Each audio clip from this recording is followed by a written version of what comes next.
과학과 더 가까워지는 시간, 금요일엔 과학터치. 안녕하세요. 반갑습니다. 금요일의 과학터치, 오늘도 유익한 강연과 함께 돌아왔는데요. 오늘은 강연해 주실 교수님 먼저 한번 소개를 해드려 볼까요? 한양대학교 엄구호 교수님이십니다. 반갑습니다. 안녕하십니까. 네, 교수님 오늘 어떤 강연 준비해 주셨는지 직접 한번 소개 부탁드릴게요. 예, 제가 지난 30년 동안 이제 유라시아 대륙에 대해서 연구를 해왔습니다. 그래서 네. 오늘 우리 학생 여러분들하고 이 유라시아가 한국에 주는 의미가 뭐고, 우리 이제 청소년들이 미래에 어떤 걸 좀 준비하고 어떤 비전을 좀 가지면 좋을까, 네. 좀 그런 거를 생각해 보는 시간을 갖고 싶습니다. 알겠습니다. 한국을 넘어서서 유라시아까지 시야를 넓힐 수 있는 그런 시간이 될 것 같은데요. 그럼 교수님 자리로 모시고 강연 들어보도록 하겠습니다. 여러분 안녕하십니까? 이렇게 여러분들 뵙게 돼서 이제 너무 반갑습니다. 사실 이제 오늘 우리 제목이 조금 여러분께 생소할 수도 있겠습니다. 근데 이제 제가 오늘 이렇게 말씀을 드리게 된 배경은 이제 보통 이제 우리 한반도라고 하죠.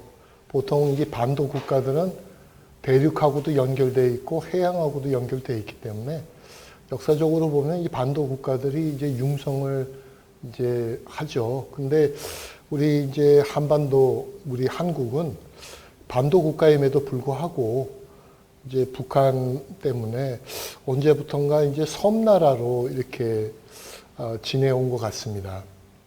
이제 우리 반도의 이점을 살리지 못하고,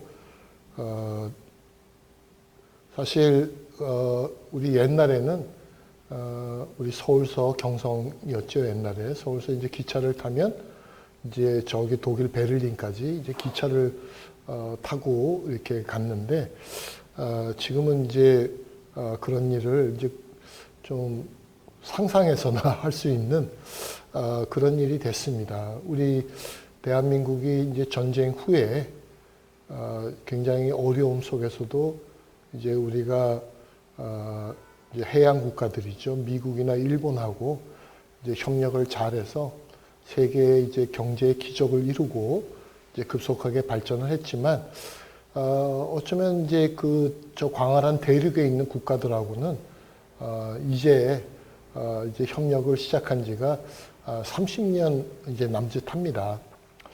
그래서 이제 제가 오늘 이 유라시아 대륙이 지금 어떻게 변화하고 있고, 우리 한국에 주는 의미가 뭐고, 우리 청소년들은 이제 미래에 좀 어떤 거를 생각해 봐야 될까, 그런 점을 좀 말씀을 드리겠습니다.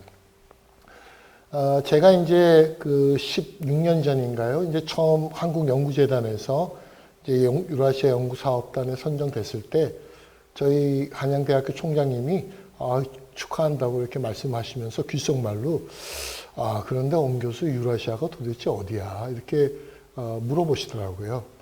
사실 저희가 연구를 시작한 이제 15, 16년 전만 해도 사실 이 유라시아라는 지리적 개념은 좀 우리에게 좀 생소한 지역입니다. 도대체 어디가 유라시아일까? 그래서 제가 우선은 유라시아가 도대체 어딜까? 좀 그것부터 좀 생각을 해 보겠습니다. 제가 지도를 하나 보여드리겠는데요. 이제 처음에 유라시아라고 이제 지리적 개념을 만든 사람이 에드와르드 주스라는 지리학자인데, 그 당시에는 이제 유럽과 아시아를 합친 어떤 지리적 개념을 유라시아라고 했습니다. 근데 이제 중요한 것은 어디까지가 유럽이고 어디까지가 아시아일까? 이제 그 경계가 중요한 문제죠. 그래서 이제 여러 학자들의 이제 그런 구분을 이렇게 종합해 보면, 저기 헝가리 까르파트 산맥에서부터 이렇게 내려와서 그리스의 에게를 이렇게 지나서 이제 코카소스 산맥을 이렇게 지나서 이제 러시아의 우랄 산맥까지 이렇게 선을 나눠서 이 왼편은 유럽이고 그 오른편은 이제 아시아입니다. 그런데 실제로 우리가 쓰는 유라시아는 이런 경계를 볼 때 유럽도 아니고 우리가 알고 있는 아시아도 아닌 그러면 어딜까요? 이 내륙 유라시아인데 이제 쉽게 얘기하면 역사적으로 보면 페르시아 제국이라든지 또 오스만 투르크 제국이라든지 소련이라든지 중국이라든지 이런 이제 제국의 내륙 지역을 이때까지 우리가 소련이다 뭐 이렇게 불렀는데 1991년 말에 소련이 붕괴되면서 이제 여러 지리학자들이 도대체 이제 소련이라고 부르지 않는 이 지역을 뭐라고 불러야 될까 그렇게 고민들을 많이 했습니다. 그래서 처음에 이제 유라시아라는 용어를 이제 여러 나라에서 이제 쓰게 된 배경은 이제 구소련 원래 15개 국가였는데 그 구소련이 무너지고 난 다음에 발틱 3국을 제외하고 거기는 이제 애초부터 유럽이었으니까 제외하고 이 12개 국가를 뭐라고 부를까? 그래서 이제 흔히들 CIS 지역이다 이런 용어도 많이 썼는데요. 그 CIS라는 건 사실 지리적 개념은 아니고 이제 소련이 해체된 다음에 이제 국가들끼리 협약한 일종의 넓은 의미의 국가 연방에 관한 개념이기 때문에 지리적 개념은 아니었기 때문에 처음에 이제 우리가 유라시아라는 용어를 썼던 거는 이제 소련이 무너지고 난 다음에 그거를 대체하는 새로운 이제 지리적 개념으로 이제 쓴 것 같습니다. 그런데 러시아는 과거부터 이제 19세기 말 20세기 초부터 러시아는 유럽이면서 아시아다. 그래서 이 러시아 슬라브인들이죠. 슬라브인들이 살고 발전시키는 공간을 유라시아라고 불러야 된다. 이렇게 생각해 왔어요. 그래서 지금 이제 나중에 조금 얘기하겠지만 러시아가 주도하고 있는 유라시아 경제연합이라는 이 경제연합체는 5개 국가입니다. 러시아, 카자흐스탄, 벨라루스, 키르기스탄, 아르메니아 이렇게 5개 국가인데 이 5개 국가는 일종의 소련의 복원 또는 러시아가 생각했던 유럽이면서 아시아인 러시아의 복원으로서 하나의 이념으로서 또 유라시아를 지칭하고 있습니다. 그런데 우리 한국의 입장에서 보면 우리가 이 유라시아 대륙의 동쪽의 문으로서 저 서유럽의 그 유라시아의 서쪽 문까지 우리가 이렇게 전체가 하나가 연결되고 이렇게 된다면 우리가 이제 큰 대륙의 일종의 입구가 되기 때문에 우리가 생각할 때는 이 대륙이 하나로 다 연결되면 좋겠다. 이거는 우리만의 생각이 아니고 유럽도 아시아로 연결하는 이 연결성이라는 거 이런 거를 굉장히 중요한 이니셔티브로 생각합니다. 그래서 이 원래의 개념 유럽과 아시아에 있는 85개 국가 모두를 우리가 유라시아라고 부르는 게 좋겠다. 그래서 유라시아라는 이 용어는 이렇게 제가 말씀드린 이 3가지에 모두 해당되는 이제 그런 얘기입니다. 근데 사실은 이제 제1차적으로 우리가 유라시아가 어딜까 이렇게 생각해 본다면 유럽도 아니고 우리가 생각했던 동아시아도 아닌 내륙 유라시아 대륙을 우리가 1차적으로는 유라시아라고 부르는 게 좋겠다. 이제 그렇게 생각을 합니다. 그래서 제가 이렇게 유라시아가 어떨까 이렇게 생각할 때 제가 학생들한테 늘 손바닥 2개를 이렇게 대보라고 그래요. 그 위에 이제 제일 큰 산맥이 코카서스 산맥이거든요. 카프카스 산맥이라고도 하는데 그 왼쪽에 내륙 해가 있습니다. 흑해가 있고 카스피해가 있습니다. 그래서 이 코카서스 산맥의 위쪽에는 러시아하고 슬라브 국가들이 삽니다. 러시아 외에도 벨라루스, 우크라이나, 몰도바 같은 슬라브 국가들이 있고요. 이 코카소스 산맥과 이 2개의 내륙해 사이에는 우리가 흔히 남카프카스 지역이라고 부르는데 조지아, 아르메니아, 아제르바이잔 이렇게 세 개 나라가 있습니다. 그 다음에 카스피의 오른쪽에는 우리가 보통 스탄 국가라고들 많이 하는데 중앙아시아 5개국이 있어요. 그래서 카자흐스탄, 키르기스탄, 우즈베키스탄, 타지키스탄, 투르크메니스탄 이런 이제 스탄 국가들이 있습니다. 그래서 제가 1차적으로는 우리가 유라시아라고 할 때는 이렇게 이 대륙의 내부에 있는 이제 이런 국가들을 유라시아라고 하면 좋겠다 이런 생각이고요. 미국에서는 흔히 이 내륙이다, 중앙이다 그래서 여기를 중앙 유라시아라고도 부릅니다. 제가 이제 유라시아 연구가 왜 중요할까 이걸 좀 말씀을 드리고 싶어요. 그래서 우선 정치적으로, 그 다음엔 경제적으로, 이제 세 번째는 한국의 입장에서 왜 중요할까 이제 그렇게 말씀을 드릴게요. 이제 여러분도 요새 G2라는 말 많이 들으시죠. 이제 미국과 중국이 이제 세계 강대국이 돼서 지금 이제 소위 말하는 세계 국제 질서가 이제 큰 변동을 이루고 있습니다. 여기에 러시아도 여러분 최근에 들어보셨겠지만 러시아 우크라이나 전쟁 하잖아요. 이런 거는 어떤 강대국으로서의 지금 유라시아 대륙에 어떤 새로운 힘을 갖고자 하는 움직임이 지금 일어나고 있는 겁니다. 그러니까 기존에 어떤 소련이라고 묶여있던 이 지역들이 이제 서구의 힘에도 끌려가고 러시아 힘에도 끌려가고 이제 중동의 어떤 이슬람 국가들에게도 끌려가는 이제 원심력과 구심력이 지금 같이 작용을 하고 있어요. 그래서 러시아는 러시아대로 영향력을 회복하려고 하고요. 이제 유럽은 이제 EU와 나토를 계속 동쪽으로 확대를 해 나가고 있습니다. 러시아가 이번에 이제 나토의 확대에 대해서 반기를 들고 전쟁을 일으켰잖아요.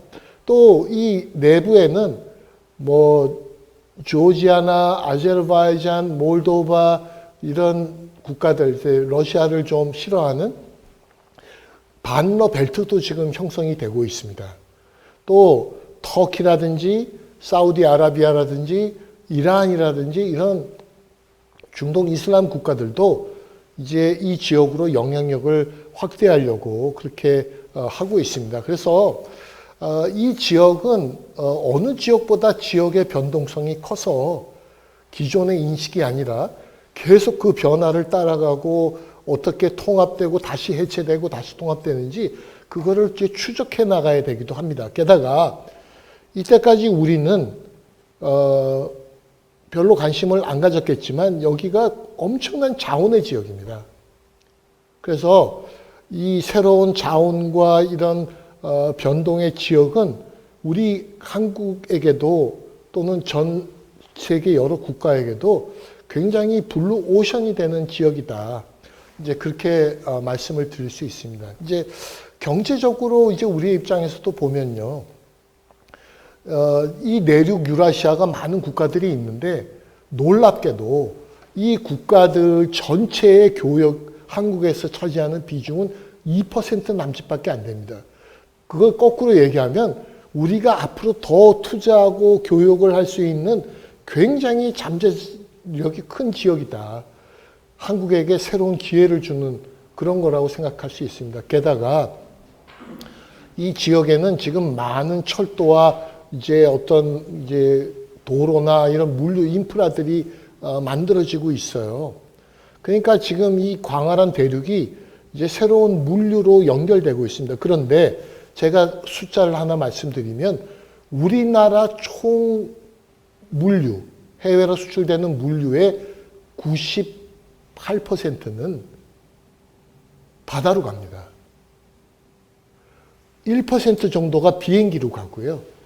우리가 이 대륙의 철도를 이용하는 물류는 1%밖에 되지 않습니다. 그러니까 거꾸로 얘기하면 한국 물류에 새로운 비전과 기회를 주는 것이 움직이고 있다. 이렇게 말씀드릴 수 있습니다. 그리고 최근에 여러분 우리 식량의 문제, 또 에너지 문제 이런 문제가 국가의 미래를 결정하는 지금 핵심적인 요소인데요.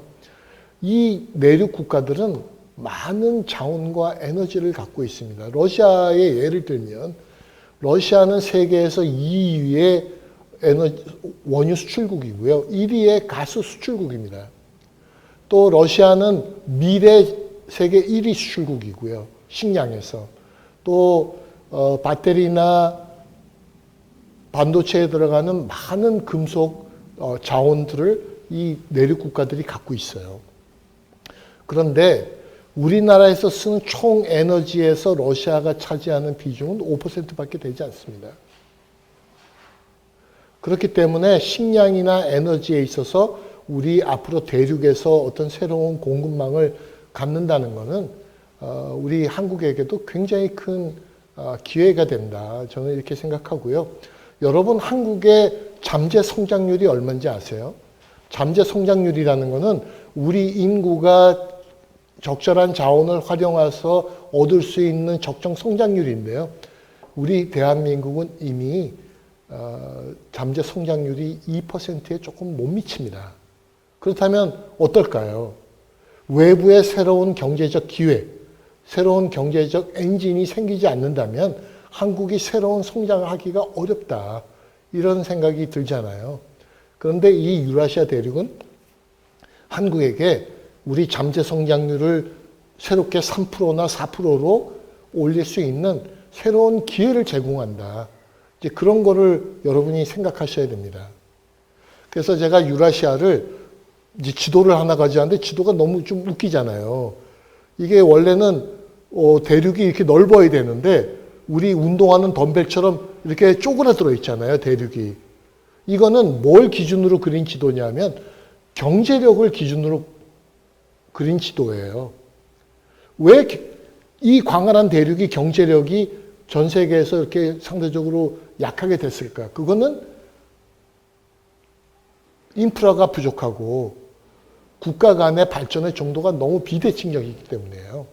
그런데 지금 이런 거를 회복해서 새로운 성장의 동력을 만들어 보려는 여러 가지 노력들이 지금 이루어지고 있습니다. 그래서 제가 그런 여러 가지 그거를 말씀드리기 전에 제가 이제 우리 연구소 소개를 잠깐 해드릴 거예요. 제가 뭐 우리가 뭘 연구하냐 이런 거는 좀 복잡하니까 이제 자세하게 설명은 안 드리겠는데 저희는 이때까지 연구가 부족했고 또 이해가 부족했던 이 유라시아 지역이 이제 새로운 신생 독립국들이잖아요. 이런 독립국들이 어떤 정체성을 가지고 전 세계에 어떻게 통합돼 나가는지, 특히 인근 한반도, 중국, 동남아, 유럽들하고는 어떤 상호작용을 해서 어떻게 발전돼 나가는지를 연구하고 있습니다. 그래서 제가 우리 연구소가 만들어 놓은 몇 가지, 뭐 여러분이 한번 홈페이지에 들어가서 좀 확인해 보시라는 건 몇 가지만 말씀을 드리면, 저희가 이때까지 유라시아 연구가 너무 자료가 부족했기 때문에 저희가 유라시아의 정치, 경제, 사회, 문화를 연구할 수 있는 기본 자료의 데이터베이스를 구축하고 있습니다. 그 유라시아 허브라는 이제 그런 데이터인데 그런 걸 하고요. 저희가 전 세계적으로 지금 랭킹 1, 2위가 되는 이 분야에서 되는 저널도 발간하고 있고요. 또 여러분들을 위해서 유튜브에 튜브 유라시아라는 채널을 갖고 있습니다. 여기에는 딱딱한 얘기만 있는 게 아니고요. 러시아에 가면 재미있는 제스처가 뭐냐, 뭘 먹으면 맛있냐, 이런 여러분이 관심을 가질 만한 문화적인 이제 그런 내용도 많이 있습니다.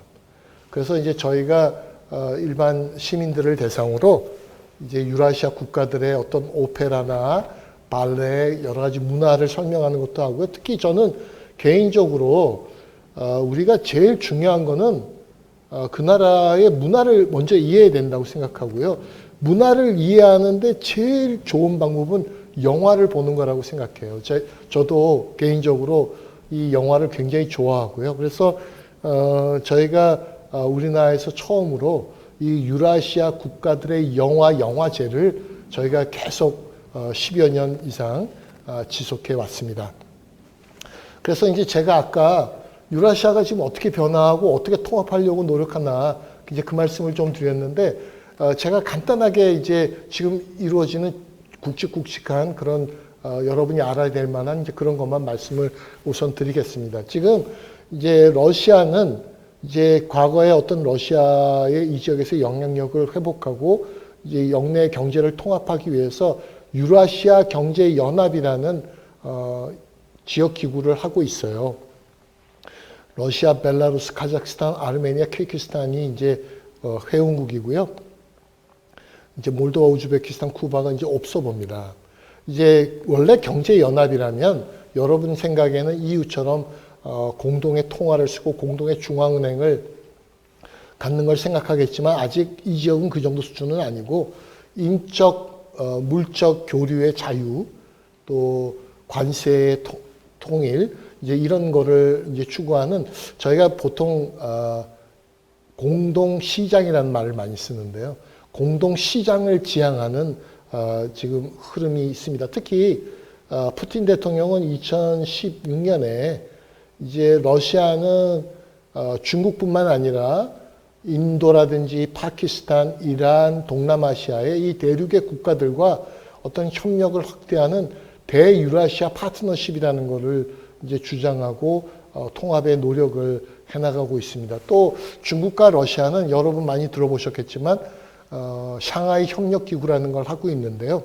최근에는 이제 사마르칸트에서 정상회담이 있었습니다. 여러분이 이 그림에서 보시다시피 놀랍게도 이 회담에는 전 세계 17국의 정상이 모일 뿐만 아니라 이 모인 국가들은 전 세계 인구의 반이 넘고요.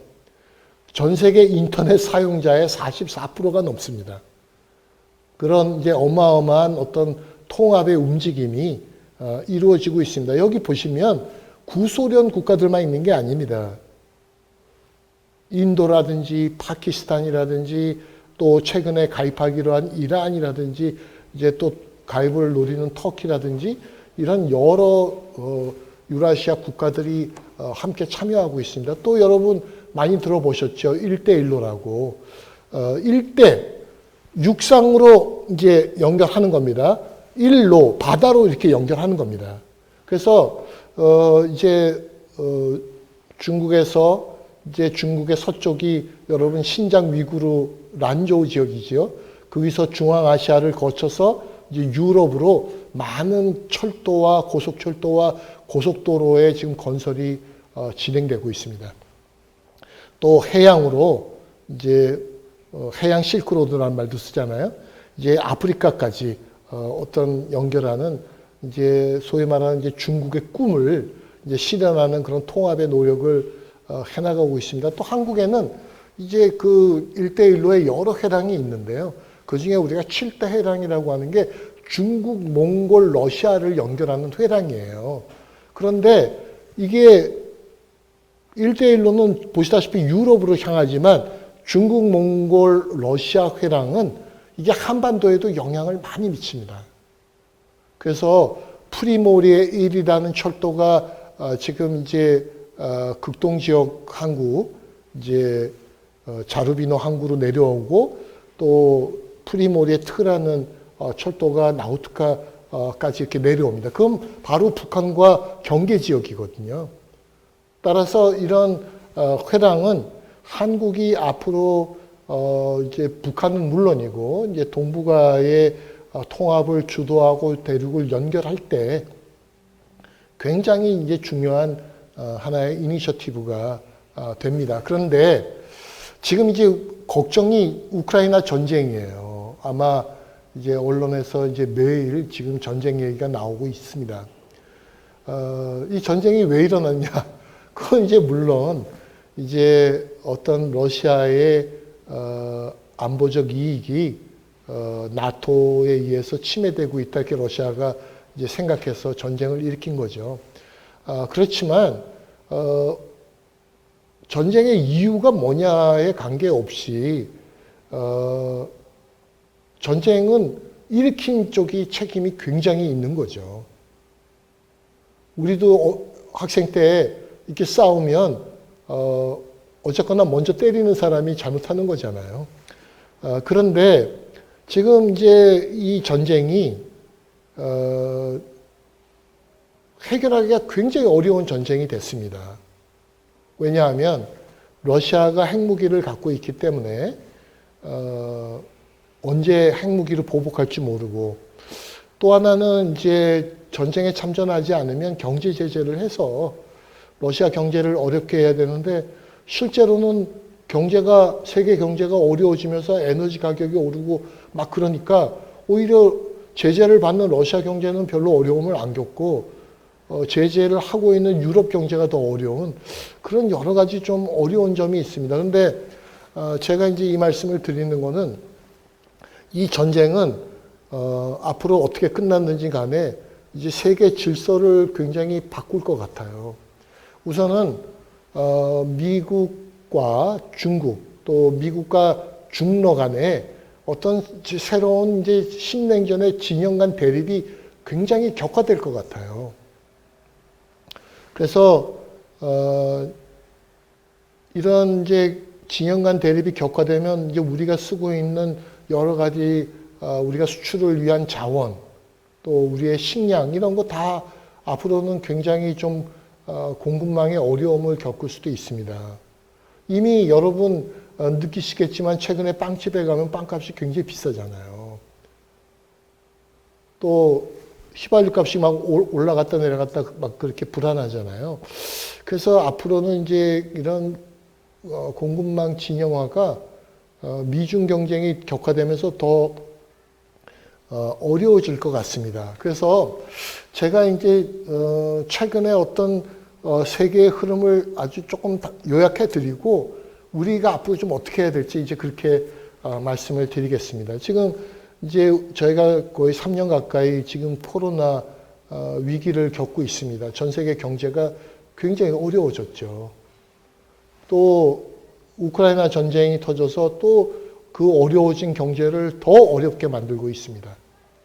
그래서 지금 국제 정치를 이렇게 보면 옛날하고 완전히 달라졌어요. 옛날에는 막 세계와 뭐 세계는 한 가족이야 뭐 이런 어떤 것이 논의되다가 지금은 전 세계가 어떤 중국, 미국 간의 갈등, 또 반세계화, 뭐 이런 걸로 굉장히 지금 이제 진영화가 되고 있고, 글로벌 경제도 아까 말씀드린 대로 공급망, 가치사슬, 이런 거 굉장히 변화됐고, 특히 최근에는 이 달러가 너무 세져가지고, 여러 나라들이 다 어려움을 겪고 있어요.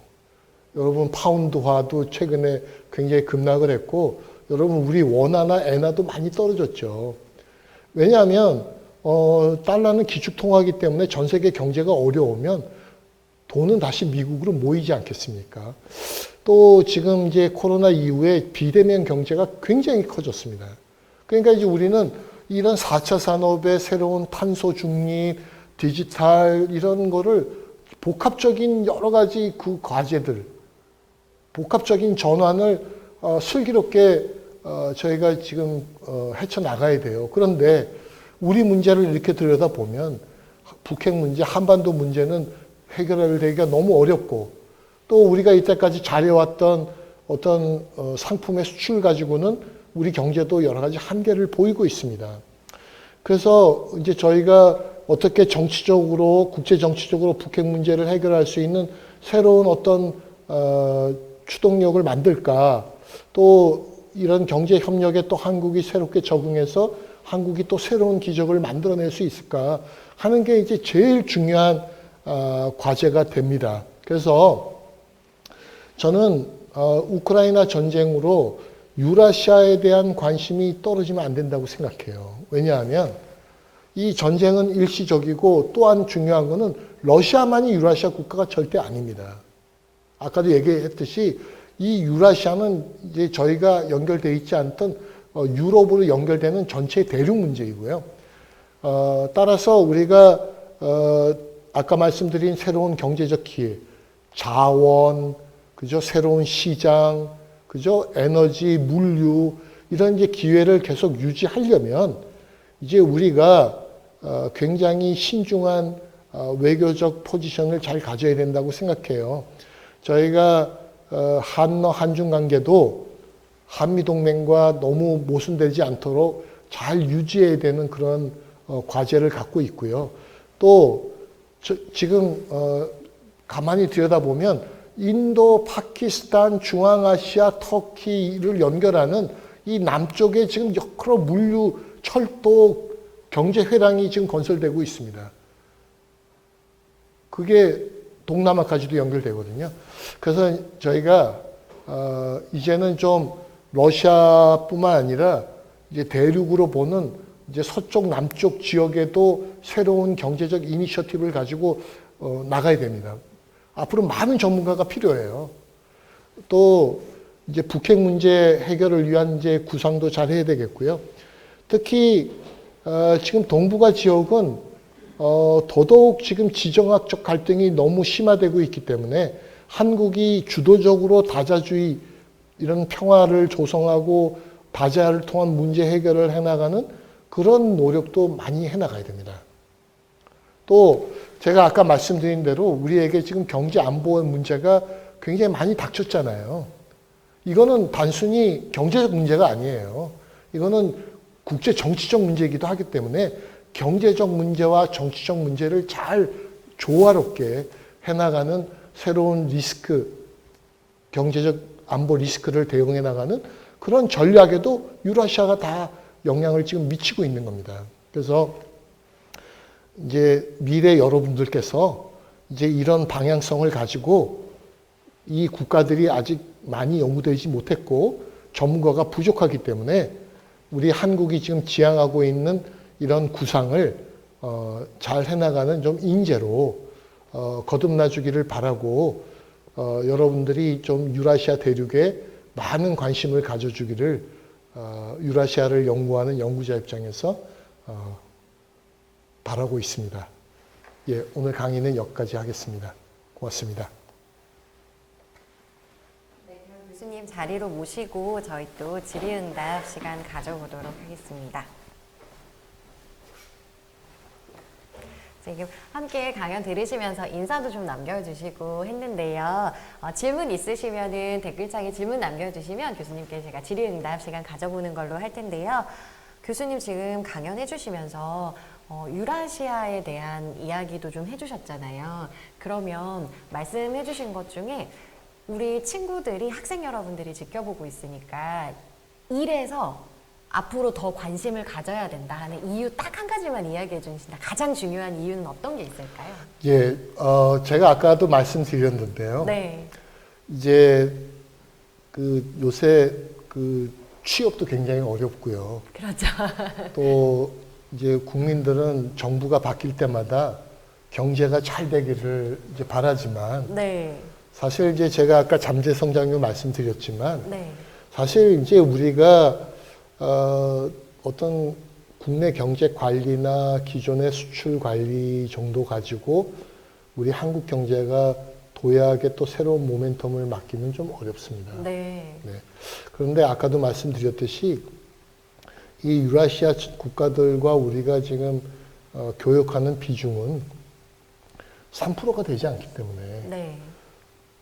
여기에 지금 열 몇 개 국가가 있는데 그 열 몇 개 국가를 전부 합친 비중이 그거밖에 안 된다는 거는 거꾸로 얘기하면 우리가 새로운 이 지역 전문가를 통해서 새로운 교역의 새로운 시장의 개척이 필요하다. 네. 좀 그런 생각이고요. 또 아까도 말씀드렸듯이 앞으로 이렇게 자꾸 국제적인 갈등이 진영화되고 갈등이 심화되면 네. 우리가 식량이나 자원 이런 걸 어떻게 확보하냐도 굉장히 중요한 문제입니다. 그렇죠. 그런데 이 유라시아 대륙에 굉장히 많이 있기 때문에 저희가 그런 측면에서 미래에 많은 전문가가 필요하다. 좀 그렇게 생각합니다. 아직 지금 교역량이 3%라고 말씀을 해주셨지만 그거보다 더 발전될 만큼 가능성이 열려 있다는 거잖아요. 그렇죠. 그만큼 또 전문가들이 필요한 거고 지금 이제 열심히 공부하는 학생 여러분들이 그 전문가가 될 수가 있는 거고요. 그렇습니다. 네. 그래서 지금 또 질문을 주셨는데 우크라이나 러시아 전쟁에 의해 우리나라도 곡물 수급과 같은 문제들이 생기고 있는데 만약 전쟁이 장기화된다면 어떤 방법을 통해 수급 문제를 해결할 수 있을까요? 라는 질문을 또 주셨어요. 예, 이제 저희가 식량 문제를 이렇게 보면 네. 저희는 이제 쌀은 충분히 있죠. 쌀은 네. 충분히 있는데 쌀을 제외한 나머지 그 이제 곡물이나 이제 그런 거는 거의 의존도가 90%가 넘습니다. 그래서 저희가 이제 어찌 보면 안보적인 차원에서는 식량 안보가 굉장히 좀 취약한 거죠. 네. 그죠? 네. 그런데 이제 저희가 다행히 이제 밀이나 이제 이런 거에서 러시아, 우크라이나 비중은 사실은 그렇게 크진 않았는데 이제 세계 밀값이 너무 오르다 보니까 네. 같이 영향을 받아서 그렇고요. 또 해바라기 씨유라든지 이제 식용유 뭐 이런 여러 가지에서 지금 영향을 받습니다. 그래서 저는 이제 장기적으로는 우리가 이제 조금 해외에도 우리의 식량 기지가 좀 있어야 된다는 생각은 하고 있어요. 그래서 이제 우리가 생각해 보면 러시아 극동 지역은 이제 지리적으로도 좀 인접해 있으니까 이제 식량 기지로서도 좀 가능성이 크고 우리가 오랫동안 연구도 하고 있습니다. 또 이제 전쟁이 끝나고 나면 이제 우크라이나가 세계 곡창지대니까 네. 이제 그런 데서도 좀 저희가 이제 농업 투자를 조금 열심히 해야 될 것 같습니다. 그럼 전쟁으로 인해서 우리나라에게 가장 큰 피해가 되는 문제점이 있을까요? 라는 질문도 주셨거든요. 그거는 이제 정치적으로, 경제적으로 다 문제가 있는 그쵸, 것 같아요. 네. 우선 지금 이제 우리는 이제 북핵 문제가 있는데 우크라이나는 원래 핵을 갖고 있다가 이제 핵을 포기하는 대신에 이제 안전 보장을 받는다는 부다페스트 각서를 가지고 이제 그 비핵화를 했는데 네. 지금은 오히려 지금 핵의 위협을 받고 있잖아요. 그러니까 이제 북한은 어떻게 생각하겠습니까? 북한은 우리가 핵을 포기하면 우리도 우크라이나처럼 되지 않을까? 네. 그런 우려를 할 거 아니에요. 그러니까 그렇죠. 우선은 정치적으로 북핵 문제가 더 해결이 어려워진다는 이제 그런 문제가 있습니다. 이제 두 번째는 지금 이제 미중 간의 이제 경제적인 이제 경쟁이 굉장히 심화되어 있는데 이렇게 국제 정치적으로도 갈등까지 이제 심해지고 하면 미중 간에 이제 완전히 뭐랄까요 이렇게 진영화되는 그런 네. 이제 현상이 있는데 제가 이제 예를 들어주면 여러분도 들어보셨겠는데 이제 치포 이제 반도체 4개 국가 미국이랑 묶어서 네. 동맹한다.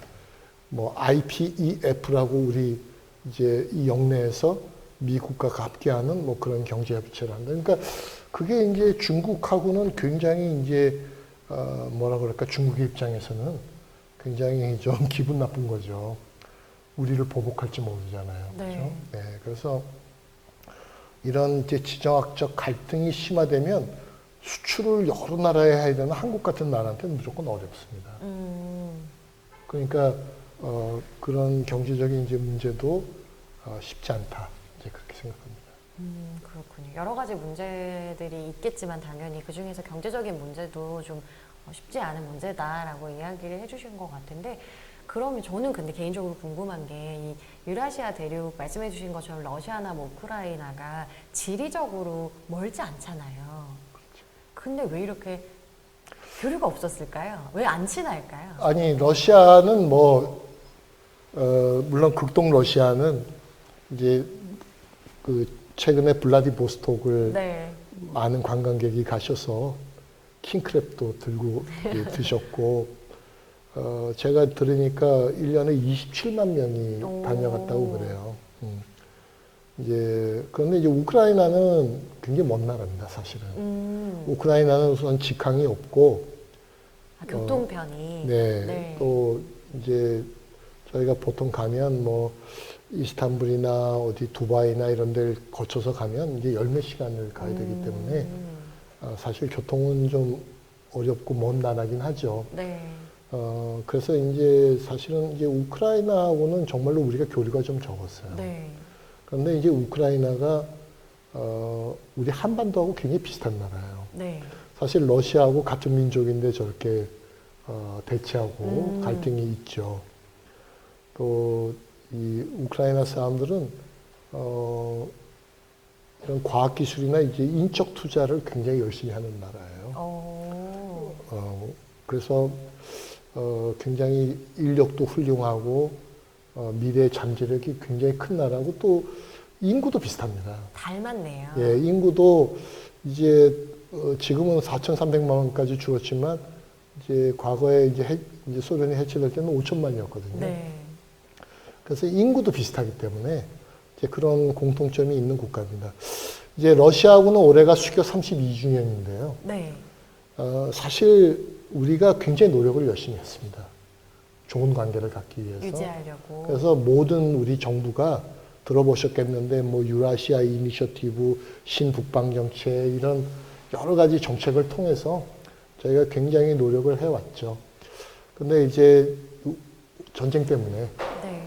이렇게 노력한 관계가 굉장히 냉각되면 어떡하나 좀 그런 걱정을 걱정이. 하고 있습니다. 그렇군요. 마지막으로 질문 이제 드려보려고 하는데 최근에 반도체 수급 문제 때문에 자동차 대기 기간이 좀 긴 것으로 알고 있는데 이런 문제 역시 전쟁이나 코로나19의 영향인지 궁금하시대요. 대기가 엄청 길더라고요. 물론 이제 이번 전쟁만의 영향은 아닙니다. 네. 이제 이 반도체는 사실은 지금 자동차도 말씀하셨지만 사용하는 데가 굉장히 많은데 지금 이제 이 미중 경쟁의 또 핵심 경쟁 중에 또 들어있기 때문에 이제 어떤 그런 수급상의 여러 가지 장애가 이제 있을 수 있었죠. 게다가 이제 지금 이제 전쟁이 터지고 나서는 이제 러시아에 대해서는 반도체 같은 전략 물자는 수출을 못하게 돼 있습니다. 네. 제재 때문에. 그러니까 이제 아무래도 이제 그런 수출망에 조금 문제가 생겼고 이제 세 번째는 이제 반도체는 여러 가지 이제 가 들어가는데 예를 들면 뭐 팔라듐이라든지 네. 이제 이런 이제 금속들도 들어가고 또 네온가스, 크세논 같은 이제 이런 활성 산소들이 들어갑니다. 그런데 이제 하필이면 이런 자원들을 러시아나 우크라이나가 많이 갖고 있어요. 그래서 이제 제가 예를 들어주면 팔라듐 가격이 키로당 작년 대비 지금 10배입니다. 네. 굉장히 가격이 올랐습니다. 네. 그래서 이제 우리 반도체 기업들이 뭐 당장 뭐 생산의 전쟁 때문에 뭐 어렵다는 건 아니지만 네. 우선 이제 재료값도 많이 올랐고 또 수급도 어려워졌기 때문에 그렇죠. 이제 그렇게 되고 있는 것 같습니다. 전쟁의 영향이 있다. 영향이 있죠. 그렇죠. 네, 말씀을 해주신 것 같습니다. 그럼 마지막으로 우리 학생 여러분들이 많이 보고 계신데 우리 학생들한테 해주고 싶은 말씀 있으시면 한 말씀 부탁드려도 될까요? 예, 지금 이제 우리가 흔히 뭐 복합 대전환이란 말도 쓰고 또 복합 대위기다 이런 말도 쓰는데 네. 이제 저희가 이제 디지털 혁명도 해야 되고 또 탄소 중립도 해야 되고 또 미중 경쟁도 헤쳐나가야 되고 이제 이런 여러 가지 이제 어려움이 있죠. 게다가 우리 이제 청소년들 입장에서 보면 이제 한국 경제가 계속 발전해서 조금 취업도 쉬워지고 네. 이제 미래가 좀 좋은 기회가 많이 생기면 좋은데 사실은 이제 그런 여러 가지 어려움을 우리 청소년들에게 드렸다는 점에서 기성세대로서 조금 죄송하기도 해요. 네. 네. 그런데 제가 이제 말씀드리고 싶은 거는 이 복합 대전환의 위기라는 거는 거꾸로 얘기하면 새로운 기회라는 뜻도 됩니다. 네. 그러니까 이제 여러분이 기존에 해왔던 생각 또는 기존에 해왔던 공부 또는 방식을 이제 새롭게 어떤 미래 비전을 가지고 네. 이제 새롭게 준비해 나간다면 이런 대전환과 위기는 우리에게 기회다. 네. 그걸 꼭 잊지 마시고 그런 흐름을 타고 흐름을 헤쳐 올라갈 수 있는 그런 인재가 되도록 노력해 주십시오. 네. 오늘 한양대학교 엄구 교수님과 함께 했습니다. 즐거운 강연 들려주셔서 감사합니다, 교수님. 고맙습니다. 네, 금요일의 과학터치 오늘은 여기까지입니다. 저희가 원래 예정되어 있던 3주차 강연이 바로 다음 주에 진행이 될 예정입니다. 그래서 14일에 진행이 될 예정이니까요. 다음 주에도 저희 금과터 함께 해주시면 감사하겠습니다. 여러분, 금요일엔 과학과 더 가까워지세요. 금요일의 과학터치 여기까지입니다. 고맙습니다.